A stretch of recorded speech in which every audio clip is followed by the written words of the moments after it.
जय हिंद, नमस्कार। लोकसभा चुनाव 2024 के अंतर्गत पीठासीन अधिकारी को बहुत सारे प्रपत्रों को भर करके संग्रहण केंद्र पर करना होता है। इसी क्रम में आज हम आप सभी को बताने का प्रयास करेंगे कि रिकॉर्ड किए गए मतों का लेखा प्रारूप 17C 17 ग कैसे भरा जाता है। यह एक प्रकार से उदाहरण के लिए जानकारी के लिए बताया गया है। इसका किसी वास्तविकता से कोई संबंध नहीं है। यदि किसी वास्तविकता से इसका कहीं पर मेल खा रहा है तो यह एकमात्र संयोग माना जाएगा। तो चलिए शुरू करते हैं कि रिकॉर्ड किए गए मतों का लेखा कैसे भरा जाता है। जैसे यहाँ पर लिख देंगे कौन से निर्वाचन क्षेत्र से जो निर्वाचन क्षेत्र रहेगा उसका यहाँ पर नाम लिख देंगे। तो यहाँ पर लिख देंगे लोकसभा, जो लोकसभा निर्वाचन क्षेत्र है तो वहाँ पे लिख देंगे। और उसके बाद है मतदेय स्थल का नाम, यहाँ पर जहाँ पर मतदान हो रहा है उस मतदान का संख्या का नाम और मतदान केंद्र का नाम लिख देंगे। और उसके बाद जो जो आपको कंट्रोल यूनिट मिला है उसका क्रम संख्या, बैलेट यूनिट मिला उसका क्रम संख्या, वीवीपैट मिला उसका क्रम संख्या, और वोटर लिस्ट जो मिला है उसके अनुसार उसमें कुल कितने मतदाताएं हैं उसकी संख्या लिख देना है।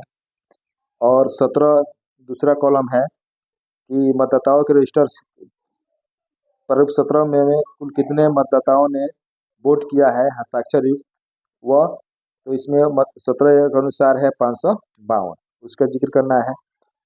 अगला है नियम 3, नियम 50 के अधीन मत अभिलिखित न करने का निश्चय करने मतदाताओं की संख्या, जो मत नहीं देने चाहते हैं उसका संख्या लिखेंगे अथवा नहीं लिख देंगे। 49 के तहत अधीन मतदान के लिए अनुज्ञात न करने मतदाताओं की संख्या, अगर कोई है तो लिखेंगे, नहीं तो नहीं लिख देंगे। 5वें कॉलम में भी नॉट एप्लीकेबल NA लिख देंगे।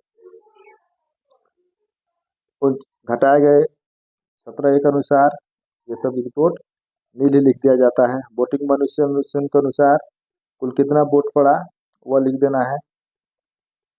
और उसके बाद है कि क्या 7 नंबर कॉलम लिखिए, क्या मत 6 के सामने यथा प्रदर्शित मतों की कुल संख्या मत 2 के सामने यथा इस मतों की कुल संख्या के साथ मेल खाती है। क्या मत 3 के सामने प्रदर्शित मत अभिज्ञात न करने का निश्चय करने वाले मतदाताओं की संख्या घटाकर 4 के सामने यथा ऊपर जो विवरण दिया गया है वह उसी के बारे में पूछ रहा है। 2 3 4 जैसे देखिए यहाँ पे 2 3 4 एक जो क्या सभी एक समान है तो यहाँ पे लिख देना कि हाँ मेल करती है। 8वां कॉलम में ऊपर जो भरा गया है यहाँ पे 2, उसी 3 नंबर में वही यहाँ पे 2 भर देना है। और आपको निवेदक मतपत्र कितना संख्या में प्राप्त हुआ है प्रयोग के लिए, देखिए यहाँ पे निवेदक मतपत्र टेंडर वोट प्रयोग के लिए प्राप्त कितना मिला है, तो 20 किस कहाँ से कहाँ तक मिला उसका क्रम संख्या लिख देना है। यदि आप निर्वाचक को दे रहे हैं तो उसका संख्या, जैसे मान लीजिए निर्वाचक को 2 दिया गया है तो उसका क्रम संख्या 1 से 2 लिख देना है। अब वो वापस कितना लौटा रहे हैं तो उसका यहाँ पे क्रम संख्या यहाँ पे लिख देना है। और देखिए पेपर सील की संख्या कितना मिला है यहाँ पे लिख दिए, उसका क्रम संख्या यहाँ से यहाँ लिख देंगे। प्रयुक्त किए पेपर सील, कितना पेपर सील यूज हुआ तो उसका संख्या लिख देंगे और यहाँ पे क्रम संख्या उसको लिख देंगे।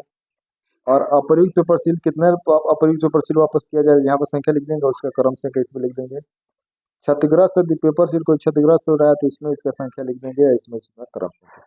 और एक तरफ मतदान अभिकर्ताओं का हस्ताक्षर भी कराना है। और यहाँ पर मतदान केंद्र का नाम लिख देना है, तारीख लिख देनी है और यहाँ पीठासीन अधिकारी अपना हस्ताक्षर कर देंगे। मतदान केंद्र का स्थान का नाम लिख देंगे। ये लिखा भी है, यह एक प्रकार का नमूना है, इसका वास्तविकता से कोई लेन देन नहीं है। और इस तरह से यह प्रारूप 17 ग भर दिया जाएगा। यह भी एक महत्वपूर्ण दस्तावेज है, पीठासीन अधिकारी के लिए प्रारूप है, प्रपत्र है। यदि आपको इसका PDF चाहिए तो आप हमें मैसेज कीजिए, हम आपको उपलब्ध करा देंगे। यदि आपको हमारे वीडियो अच्छा लगा हो तो आप हमें चैनल को सब्सक्राइब कीजिए, वीडियो को लाइक कीजिए, शेयर कीजिए। तब तक के लिए मिलते हैं एक नए निर्वाचन संबंधी महत्वपूर्ण वीडियो में। तब तक के लिए जय हिंद, वंदे मातरम।